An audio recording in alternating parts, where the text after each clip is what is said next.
নমস্কার, আমি রনিতা। আজ আসলাম একটা রান্নার রেসিপি নিয়ে।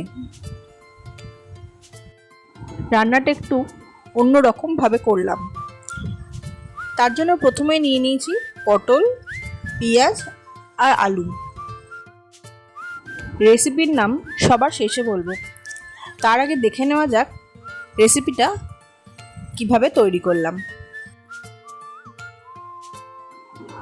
পটলের গাগুলোকে একটু ঘষে নিয়ে দুমাথা কেটে নিয়েছি।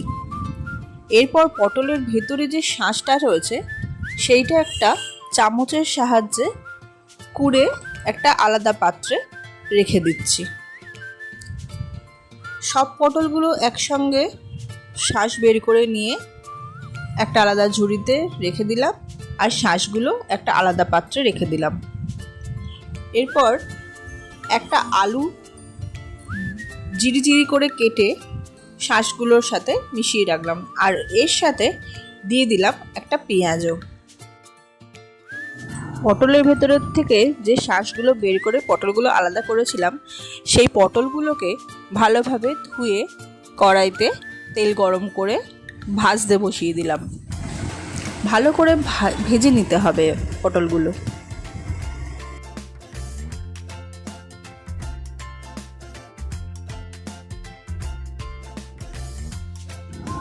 2 থেকে 3 মিনিটের মতো পটলগুলো যতক্ষণ না লাল লাল হয়ে যাচ্ছে একটু ভেজে নিতে হবে।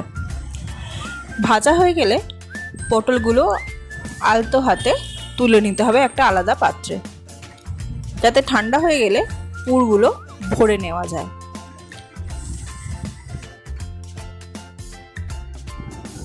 পটলগুলো কি সুন্দর লাল লাল করে ভাজা হয়ে গেছে, দেখতে কি ভালো লাগছে না?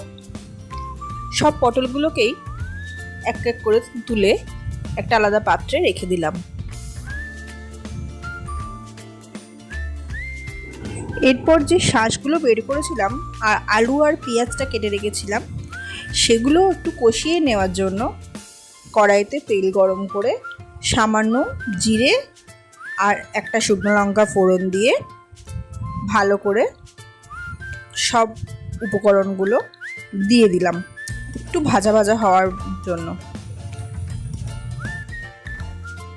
এই পুরটার মধ্যে দিয়ে দিলাম পরিমাণ মতো নুন, হলুদ, একটুখানি কাশ্মীরি লঙ্কার গুঁড়ো আর সামান্য লঙ্কার গুঁড়ো। এই পুরটা কষতে বসিয়েছি। এইটা একটু নাড়াচাড়া করে ধিমে আঁচে বসিয়ে দিলাম।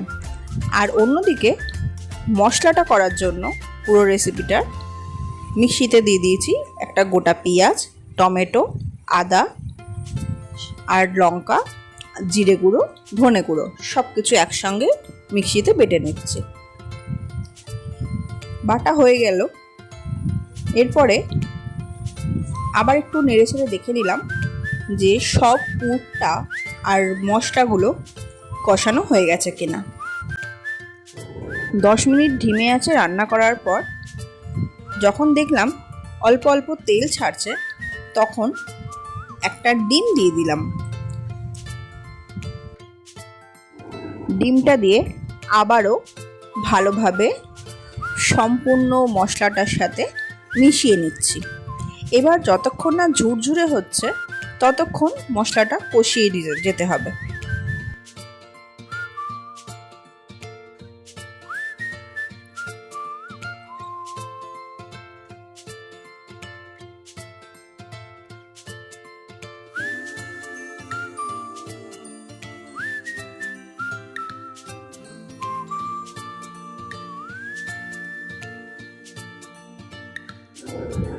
আরও 10 মিনিট আঁচটা বাড়িয়ে ভালোভাবে নেড়ে চেড়ে মশলা থেকে যে জলটা বেরিয়েছিল আর ডিমটা দিয়েছিলাম, সেই জন্য সবটা ভালো করে মিশিয়ে টানিয়ে নিচ্ছি। বেশ ঝুরঝুরে হয়ে এসছে। এবার নামিয়ে নেওয়ার পালা।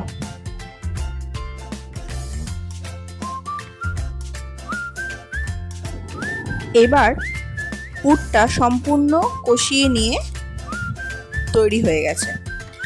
আলাদা থালায় নামিয়ে নিলাম। এবার এক এক করে পটলের মধ্যে প্রতিটা ভাজা পটলগুলোর মধ্যে পুর ভরে নিতে হবে। এমনভাবে পুর ভরতে হবে যেন পরে ঝোল ফুটলে পটলগুলো দিলে যেন বেরিয়ে না যায়। পুরগুলো ভরার আগে কড়াইটার মধ্যে তেল দিলাম, তেজপাতা, শুকনো লঙ্কা, জিরে ফোড়ন দিলাম আর সামান্য হিং দিলাম।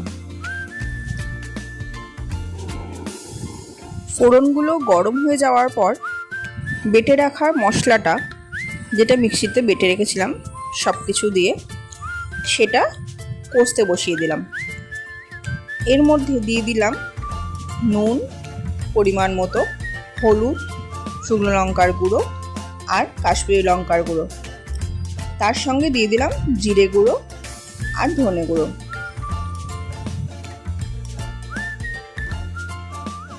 একদিকে মশলা কষা হচ্ছে আর অন্যদিকে যে পটলের পুরটা তৈরি হয়েছিল সেই পটলগুলোর মধ্যে পুরগুলো ভরে নেব।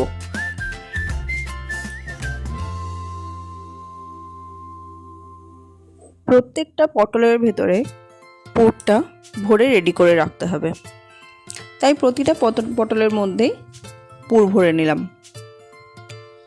আর অন্যদিকে মশলাটা কষতে বসিয়েছি, সেটা 10 মিনিট মতো ভালো করে মশলাটা কষিয়ে নিতে হবে।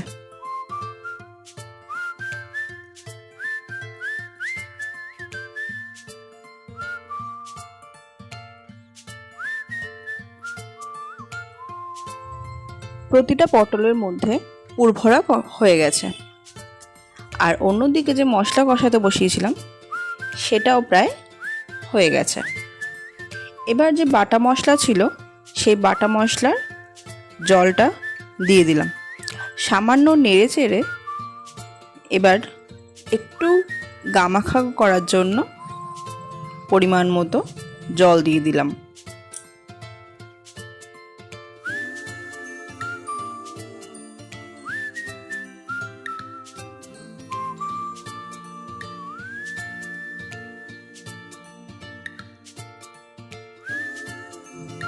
গ্রেভিটা একটু বেশি করার জন্য আরও কিছু সামান্য পরিমাণ জল দিয়ে দিলাম। এবার যে পুর ভরা পটলগুলো তৈরি করে রেখেছিলাম সেই পটলগুলো আস্তে আস্তে কড়ার মধ্যে দিয়ে দিতে হবে।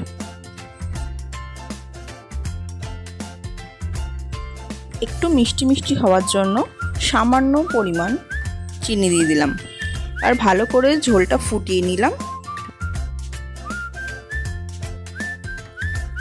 ঘি আর গরম মশলা দিয়ে আঁচটা বন্ধ করে দিলাম। সবাই মনে হয় বুঝতেই পেরেছো রেসিপিটা কি, তবুও বলে দিই, এটা ডিম পটলের দোরমা। রেসিপিটা তৈরি করে সবাই বলো কেমন হয়েছে, আর আমার ভিডিওগুলো কেমন লাগে সেটা কমেন্টে জানিও। আসবো আবার অন্য ভিডিও নিয়ে। সবাই ভালো থাকবে, সুস্থ থাকবে।